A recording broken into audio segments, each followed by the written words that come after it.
Hello, everybody, and welcome to the first episode of the Little Minds Big Ideas podcast with the Early Years Network. The podcast where we are going to be talking everything early years from inside and outside our wonderful industry. And to kick off the new podcast and our first ever episode, I am joined by the mastermind behind the Early Years Network. That is Ben Jones. Thank you for having me. That's okay. Thank you for being my first guest. So to start us off, Ben, can you introduce yourself to everybody and let us know your role in the Early Years Network? So my name's Ben Jones and I am the founder / creator of the Early Years Network. So what did you ask?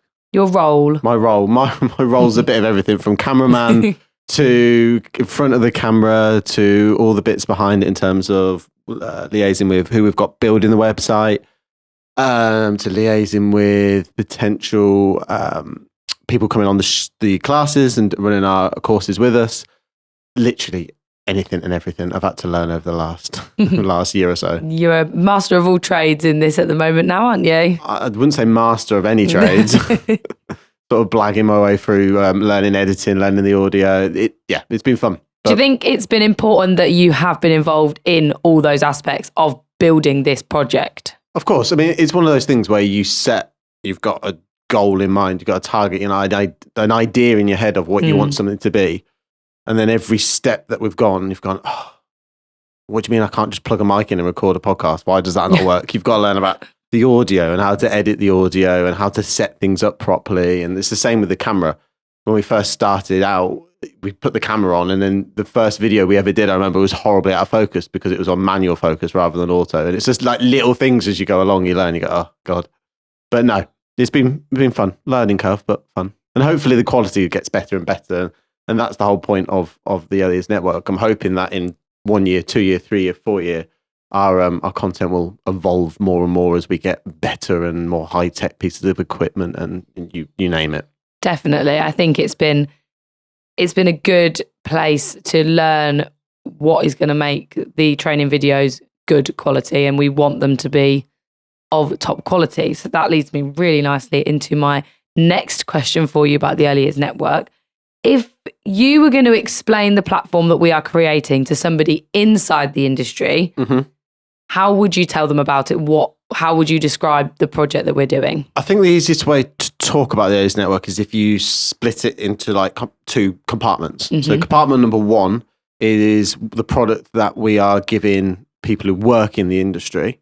And then product number two being the product that we are putting out there to people who are lecturers and people doing research and things like that into the industry. Probably two different conversations. Conversation number one and the bigger conversation and what we're really, really, really all about is the content that we want to give early years workers in the industry, to give them a learning platform that is high quality in terms of actual content, hopefully, and as well as like the actual visual look of it and the easiness is to accessibleness, I think is what I'm trying to say. The accessibleness of it in terms of it being on their phone or the computer, and it's almost a clone almost of something like Netflix where you can easily access that information.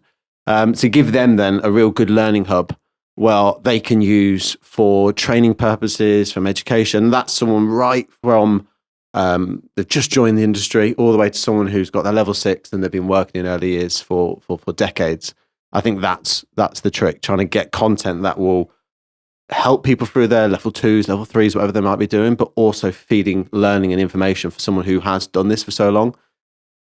Early years is an industry where new things are coming out constantly, but it's also slightly cyclical. You'll find what you do in 20 years is actually the new approach that people are doing now. Definitely. And I think people package learning and information in terms of what they're putting out there, but really the basics of it, the theory that we all talk about, the basics of everything was there probably in the 30s, 40s, 50s, 60s, 70s, but it's about getting that information out there in ways that people can access it in the modern world rather than it being hidden behind sort of daunting textbooks and things like that. So it's going to be something for everyone regardless of the level. Absolutely. That's what we're aiming for. Yeah. So and then the second area that I was saying split in half, the second area is for our our researchers, our almost content creators that are sort of already out there in the early years world as well. Yeah, the people who really specialize in certain niche topics, whether that be things like men in early years or forest school and learning outdoors, or it would be dealing with behaviors and things like that. We want those specialists to come on board and present their work and give a flavor of what they're all about. Because if we can help put a platform out there for people in early years who may not have the eyes on them necessarily that they need to, or people may not have heard about them, we might do from a professional standpoint, but how many practitioners who work every day with children in nurseries have heard of them, or childminders or nannies, whoever it might be in early years. So we want to give those guys as much of a platform as we can to get their work out there, and equally to make it accessible for people. So it's getting the names out there who are really making a difference and could make a difference. That it's giving them what they deserve. It's the platform that's going to be, like I say, accessible to everybody for that training and development need that we feel is in the industry. I mean, it's leveling up early years approach, or hopefully leveling up early years approach to, I don't like using the word training, but learning and developing. Yeah. And both learning and developing individuals, but as well as their settings as a whole and the ideas they have and ultimately the outcomes or the children. And the environments they're providing children. Definitely.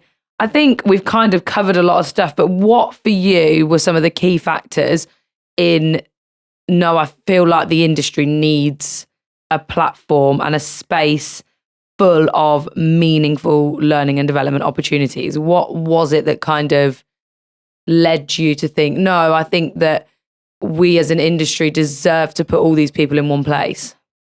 I think it boils down to there's not one factor. I think my background being a director of an early years company, and we have a number of settings across the UK. And I think for us, there was probably two major constraints. One, there's a financial constraint of being able to afford training and development online.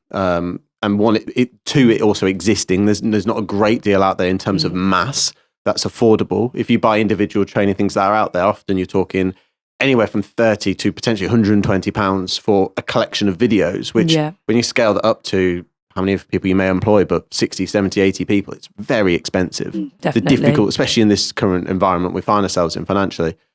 And then there's also the problem of time, training people physically ourselves in-house. We just don't have the time to be able to close the nurseries isn't an option. To be able to just bring 10 members of your team even is nigh on impossible with ratios and having the staff in the building and qualifieds. And then who wants to give up their weekends and have to all get together and sit around a training room and deliver training? It's people have got busy lives, people have got things on, and we have to respect that, of course. And that's which when we've gone then to the table of, right, what we're going to create, what's the solution for this? It's why we've come up with hopefully a practical and a very real element that we can provide companies with and individuals a solution to improving their people and putting more value into them. Because ultimately that's what our job as an employer is all about. How can we put more value into our teams? Yeah, and it's like you say, that respecting that work-life balance that people rightly deserve, but also we're here for the children, and what can we do to improve what we know for the sake of the young people and the young minds that we are developing every day. So absolutely, a very passionate early years practitioner might have 2 kids, and on the weekends for her to just give up a Saturday when her boys play football or they need to be taken to swimming or whatever, it's nearly impossible. But while they're at swimming, they might be able to pull up their phone and watch one of the videos. But do you know what I mean? It's a very accessible thing. Within the room, they might have been talking about how can we get our outdoor provision. It might be April, May time, and they're thinking, right, it's looking a bit tired after the winter. What can we do? And then they go on to the Early Years Network and bang, there's some videos there just to give them the inspiration, guidance, and a bit of learning. And you can watch that while you're at the swimming, and little Timmy's doing his little laps. And do you know what I mean? They can do that quite very easily, accessible. Hopefully. Well, it depends what the Wi-Fi's like in the swimming pool. I think that, definitely is one of our things that make us unique. And then I think that's something that I wanted to ask you about. Like, what do you think makes the Early Years Network unique? Why do you think that people are going to really be able to get stuck into all of the learning and development that we are producing at the moment? I think human bins nowadays, I think the way we're wired with social media, you go on social media and it's full of video content with subtitles on. That is what drives, and there's a reason for that. The human brain picks up on whether it be the subtitles or someone talking to you in a very different way than if you sat down and just looked at a piece of text. I don't know about you sometimes, but I can read a piece of text, read it all through, and then at the end of it think, I've actually not processed any of that information. Like I haven't actually taken it in, I've just read it. Whereas if someone talks to you, you watch a video on something, you won't take 100% of it in, but if you take 40 to 50 to 60% of that information into your brain and you process it, then I feel like there's more effective learning going on.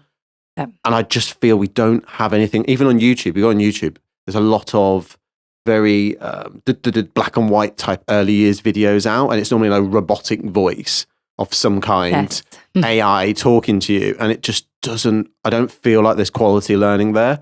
Whereas hopefully what we're doing, we're putting a person behind the screen, someone who is passionate and has feelings, and you can sort of interact with in a weird way, even though you're build not able to. Build that relationship with the trainer as such, us. In a way. That it's behind the screen and you think, no, I feel like I'm having a conversation with somebody who really understands what I'm thinking or feeling, and you build that relationship with each other whilst watching and learning yourself. And I think one of the biggest things I'd always encourage people when they're using the Early Years Network is don't just watch 12 videos one evening and like, bang, that's my learning done, that's my development done. Watch one, really let it sink in, and then really reflect on your own practice. Go away, try and embed it, talk to your teams, and then move on to the next stage. Once you feel like you've cemented the lesson behind what you're trying to do, and it works for you. Because some things won't work for some people. Their kids are going to be different. Their environment's going to be different.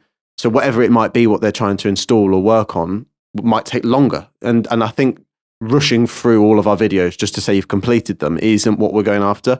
That's one of the reasons why our classes don't come with certificates, because I don't want it to be a race to collect as many certificates as you can. Yeah. The courses are different. They do have certificates. They are carried out and written by other professionals, and they come with slightly more, there's more density to them. They're longer and they come with more. Whereas the classes, I want there to be more integrated learning there rather than it just being an arms race to the end. I think as well, the range of topics that we cover, there's things from, like you said earlier, outdoor learning and your environment and things like that.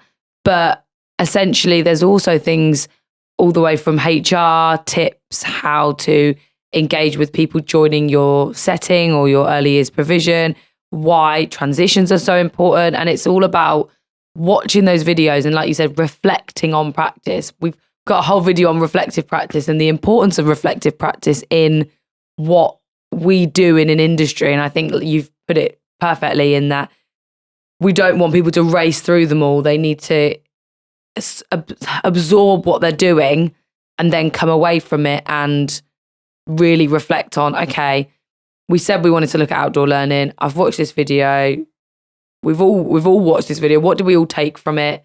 And that's quite a unique point, that everyone will probably take different things from the same video, and the outcome for the early years environment should be an improvement, hopefully. I mean, there's lots of ways. There's so many, you can create so many different profiles of user who will hopefully use the Early Years Network. And when we're creating it, we have to bear in mind as many as we possibly can. So you've got the person who's doing their level 3. Yeah. They will naturally go through it at quite a quick but also guided pace, because it will follow in line with their level 3.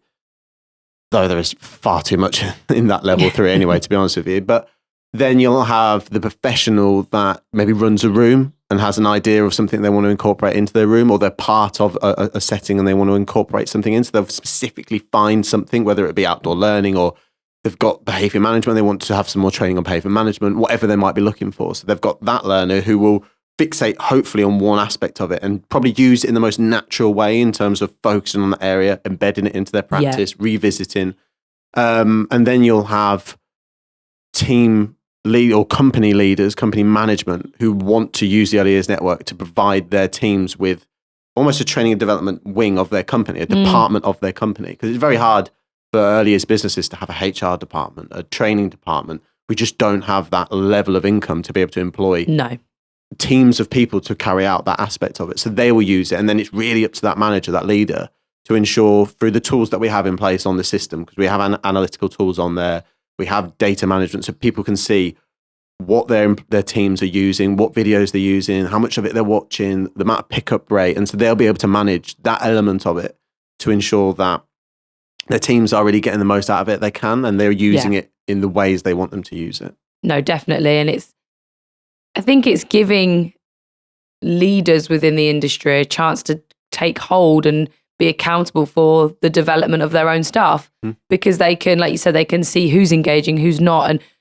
hopefully with the content provided, you'll be able to see the physical changes or the attitude changes with what your staff are doing. So when people are using the early years network, the information that is being given to them might not necessarily be brand new to some people who have been in the industry for a long time, but it could inspire something at that moment for them to go, oh yeah, let's go back to doing that, because actually that worked really well. I think it's about exploring a bit of it's about exploring information with a bit more depth. I think sometimes we can have our nurseries all full of wood, and we can have our nurseries with loads of open-ended resources.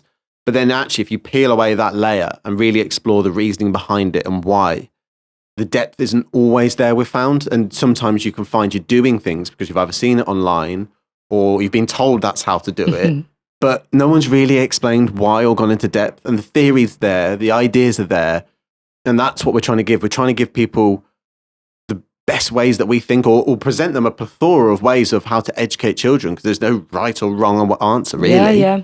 We're trying to give you all of the tools at your disposal and then let you decide on what you think, but give you the reasonings for it, rather than just saying, do you want to do it this theory? Do you want to do this theory? Do you want to do this theory? Choose one. That one looks prettier, and that's all over Instagram, so you're probably going to choose that one. It's about giving them the means, the information, the depth of information, and real, again, good quality learning, so that they can make the best informed decisions for their children, their environment, and hopefully make the best outcomes. When the cohort changes, you'll have the tools and the resources to look at the process again and start afresh almost. And it might not work for you. You might go down the line of thinking, right, we want to become a Montessori setting, or we want to develop principles of Montessori. So you put the effort into it, you watch the videos, you pull out of it what you want, you try it for I don't know, 3 weeks, 6 weeks, 3 months, whatever it might be. And then actually our children haven't really grasped it in the way we want to. It's fine. Yeah. Try something else. It might work in 2 years' time when you've got a completely different cohort of children, or it might not. And there's always reasons for it. As long as we are pushing the idea of children learning through play and children are getting that opportunity to explore, then we can't be doing wrong. And if people are putting the time to go onto the Early Years Network and research things, I can't believe that as a setting they're doing anything wrong if they're putting that level of effort into it. Definitely. So this process has been going on for how long now, would you say? The idea started probably a few years ago. The actual putting it together and working with the company we are to develop the website, I think off the top of my head, it started around last September, October time, I think. I think the website build started in November. I think you're right on those timings, but from it feels all of years. It does feel like a long time, doesn't it? I didn't have any grey hair when I started. Now you've got a few. So out of that process so far, what has been your favourite part at the moment? That could change by launch date, but so far, since we obviously, not the idea in the past 2 years, but from September of being like, no, it's time, let's get this big website built, we're ready to do this, let's go, to where we are now filming our first podcast episode with over 20 videos in the bank, and that's still growing. What's been your favourite moment so far? Oh, do you know what? Honestly, probably seeing that the bank of videos creeping. I think it's up to nearly 30 odd now, and that for me has been the biggest, because that's what we spend so much time on. I put a post out the other day saying it honestly takes about 7 hours to go from start to finish on just one class, because there's normally minimum probably 4 lessons in a class, the intro, but then all the planning and research that goes into it beforehand. Then it's got to go through an editing process, which takes hours. It is every class is incredibly lengthy. It's not just a case of picking up a camera and pressing play. So I think seeing that all come together and everyone's different, unique ways that they do their videos. I think for me that's been the best bit. And equally, probably going down the creative process of the website and actually finally starting to see it I think once we get the build through, I think it'll be quite exciting when we start actually uploading all the content onto it and we get to that point. But yeah, so probably starting to see that all come together. I still think the most exciting bit will become on the day when we actually finally launch it, and all of this effort we've put, a heart and soul that's gone into it. Hopefully, if people start to get reward from it and find it useful, I think that would be the most heartwarming probably aspect of it all. I think for me, it was the day that we agreed on the website design, because it was nothing that like the brief we'd given to the company, and the design we ended up choosing was what she said. It was her rogue. Yeah, I'm just going to throw it out there, rogue choice. And we looked at it, and I said, I think that's the one. I think the difficult thing with early years, and people can often be lured into it, especially when you're talking about a training aspect of it, is to create something that looks like it's designed for 3-year-olds, but it's actually for adults. And I think that's probably a trap we went down a little bit. Definitely. But what we're designing, even though the content's about educating babies, 2-year-olds, 3, 4-year-olds, it's not designed for them. They're not going to be utilizing it. It's for the parents. It's for the practitioners. It's for the management, childminders, blah, blah, blah, blah. It's for everybody who works in early years as an adult. And I think we wanted to deliver something that they could be proud of utilizing in comparison to other industries, that there's an element of professional pride there, and also an element of it being pretty to look at, because that is important. Aesthetics are important, but equally then also the usability and the pickup of it, and and things like even the simplicity of it being darker screen, so it's not full of white noise and hurting your eyes. Even little things like that enables you to learn and stay concentrated for longer. And I think one of the things that led us to that design as well was that if, like you said earlier, being a director of a childcare settings, if I was to present that to you, it looks professional and it looks like it's going to be for your team, not for the children. Whereas if I presented that to you and it was maybe one of the other designs we were going to go for, you'd have said, okay, so what are the children doing with this? I was like, oh, it's not for the children, actually. It's for your managers. And they'd go, it doesn't look like it just didn't look and feel as professional as I think the design we have gone for now.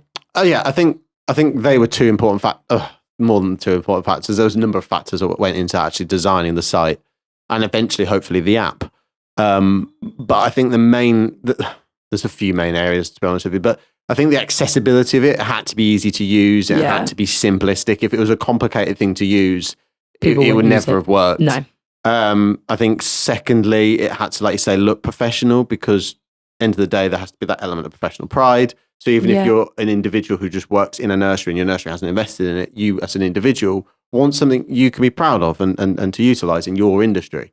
Again, that's massive for if I'm investing into something, I want it to look good so I can lay it out to my staff and it's easy and simple to use, and and it's got People a good product. People will be excited to use it as well. And then affordability was massive as well, because we're not doing this in order to make a quick buck. This is something that we want to really launch that will help people and help this industry as a whole. So it has to be at a price point that for an individual to purchase it and utilize it, they almost don't notice it coming out. And it's something that can be so easily embedded into whatever your financial monthly outgoings are. And equally for a company, you have to be able to put a large amount of staff through it and onto the product and it not be overbearing from a financial point of view. It's got to be something that we can go, okay, obviously there's an element of investment to go into this, but it's not groundbreaking. Do you know what I mean? It's not something that's going to cost us thousands every month.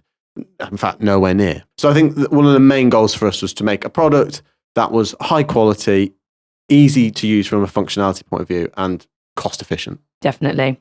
I think we've kind of touched on it a little bit, but what are some of the things you're really looking forward to with the growth of the Early Years Network? What are some of the things that you think, do you know what, I really can't wait for this moment? Being able to do bigger and better.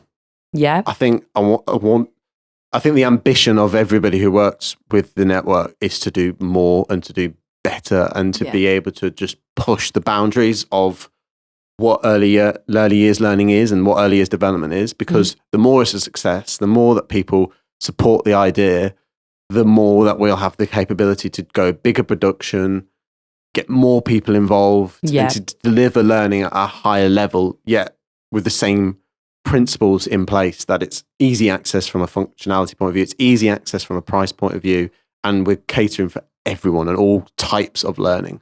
I've always said in 3 years' time, if none of the videos we've made coming up to launch are still on the website, that's a success, because we've been able to completely revolutionize. And we won't just make a new video on the same topic for the sake of it. We'll do it because we're able to up the scale of quality and by quality, I mean everything from presenters who are on it, level of engagement. But do you know what I mean? Like, everyone gets better at something. We're new to this ourselves. There's no ego here in terms of, oh, this is the best way to do it.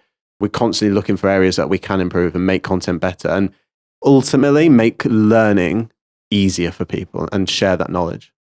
I think I'm really looking forward to seeing how the people who work so hard in our industry, and that's not saying the specialists or the lecturers don't work really hard, but we talk all the time about the little people that we are shaping, and the people that work with them day to day deserve something that's going to help them help the children. And I'm really looking forward to what the Early Years Network inspires from people on the shop floor with those children. Absolutely. The person who comes new into early years and hasn't got the foggiest of what's going on, to be able to present them as a company, look, log on to this, watch this video, and take them through a process of learning and development, be so beneficial. Hopefully this will help attainment in the industry. It'll help people stick around. It'll help so many different areas. Not only the quality of it, but we haven't even touched upon the absolute crisis that is finding members of staff and keeping people in our industry. That's another episode. That's another conversation. But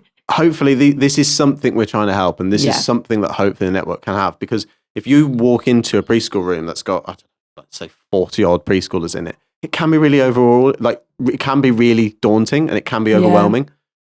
And if you have the ability then to go home and reflect and watch and train and not feel like a burden, but you're educating yourself about how to interact with children. You know, it sounds simplistic. The importance of but it, yeah. When do you jump in and when do you not jump in? When do you interfere with play? When do you not? When do you look to build it up? And all these things that, okay, if you've been in the industry for 10 years, maybe you take for granted. But if you're brand new, it's an absolute minefield. Or it's the simplest thing in the world, but they're doing it not wrong, but you're understanding when and why we do what we do, isn't it? It's more complex than I think people give credence as early as. I think it's helping people through that maze that we're all about. Yes. And so finally, when can everybody expect this fantastic website to be on their computer screens, on their phones, on their smart TVs? Well, at the moment, we've said September 2023, and that's nice and vague for me. Yes, we'll keep it that way. We'll keep it that way for now, but realistically, it won't be the first week of September.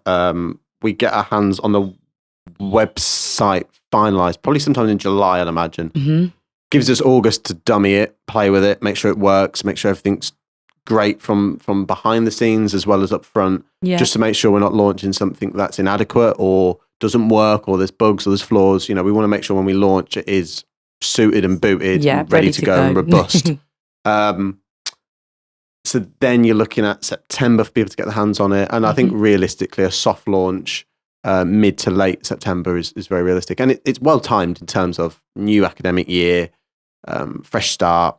And I think it will be ready to go. I think everyone in education sees September as that, right, it's the start of my new year. Yep. Let's go for it. It doesn't matter if you're in a day nursery that's open all year round. There's something about September every year that you go, right. Well, you normally lose a big chunk of children, don't you? You do, but that's not in every room.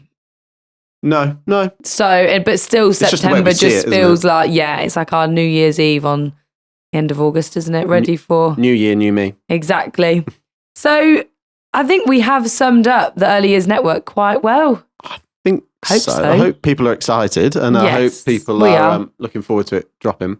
Yes, definitely. And we will get Ben back on to talk about something other than the project he's working on. We'll tackle some of those hard-hitting questions. And in the next few episodes, we've got some really exciting guests who are going to come and talk about their specialities and what they do, and some people who are working in the industry, things that they want heard, I think, as well. And I think as an industry, we want to shout a little bit louder. So I think hopefully the we whole can do idea that. behind this as well is quite exciting because gives an opportunity to just talk about early years and not just the industry as a whole, but childhoods, people's experiences, and some of the guests you've got lined up. It'd be quite fascinating. I think, especially diving into the world of early years, but also diving outside of early years and finding out about whether it be leading sportsmen or professionals in other industries and finding out about their early years and what lessons can be taken away from that, because everyone's got an incredibly unique story, and often people who have achieved amazing things in the world, their early years stories are normally quite fascinating to see where they've come from and what they've done. Definitely. So to finish us off, this is going to be a question that we are going to ask everybody every episode. Very simple, very based on childhood. What was your favourite childhood memory? Oh God, you know what jumps to the mind first, which you're going to hate this response, but Go on. probably the first time I went to Ellen Road, because for my sins, I'm a Leeds fan. Oh, sorry, everyone. I remember being taken to Ellen Road for the first time at the age of, actually it's a little bit out of early years, I probably cheated a little bit here. You're still a child, it's fine, you can have it. I think I'd have been 7. Oh, you're not too far out. 7. Leeds United versus Liverpool, 1-4-3, all 4 goals scored by Mark Viduka. But I remember having to ask which team we were. Were we the Reds or the Whites? But that was something for you that stuck. Yeah. And so it's something that you've carried on into. It's important though, isn't it, for people who do it? It's normally a connection with family or your local community. And definitely. You know, you can look at it, football, but those types of things are what often stick with children. You often see the videos of boys walking into football stadiums for the first time and being hit with that and ball. Girls. Yes, sorry, and girls.